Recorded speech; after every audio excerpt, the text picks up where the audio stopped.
ડાંગના આહવા તાલુકામાં દીપડાનો આતંક જોવા મળી રહ્યો છે। દીપડાના હુમલાની ઘટના ત્યાંથી વારંવાર પ્રકાશમાં આવી રહી છે।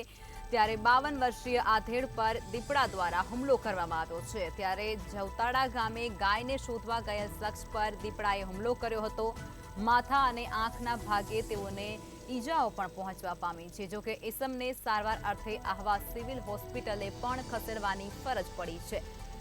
તો આ સમાચાર મળ્યા છે જેની અંદર આહવા તાલુકામાં દીપડાનો આતંક જોવા મળી રહ્યો છે। દીપડા દ્વારા અવારનવાર હુમલો કરાતા હોવાની ઘટનાઓ પ્રકાશમાં આવતી હોય છે। ત્યારે ફરી એકવાર આવી જ ઘટના બનવા પામી છે, જેની અંદર જવતાડા ગામે એક ગાયને શોધવા ગયેલ શખ્સ પર દીપડા દ્વારા હુમલો કરવામાં આવ્યો છે। 52 વર્ષીય આધેડ પર દીપડાએ જીવલેણ હુમલો કર્યો હતો, જેની અંદર તે આધેડને માથા અને આંખના ભાગે ઈજાઓ પણ પહોંચવા પામી છે। જો કે ઈજાગ્રસ્ત થતાની સાથે જ તેઓને સારવાર અર્થે આહવા સિવિલે ખસેડવાની પણ ફરજ પડી છે।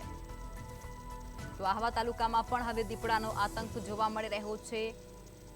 દીપડાના હુમલાની ઘટનાઓ અવારનવાર પ્રકાશમાં આવતી હોય છે, જેની સાથે જ ફરી એકવાર આવી ઘટના પ્રકાશમાં આવી છે। જવતાડા ગામે ગાયને શોધવા ગયેલ શખ્સ પર હુમલો કરાયો।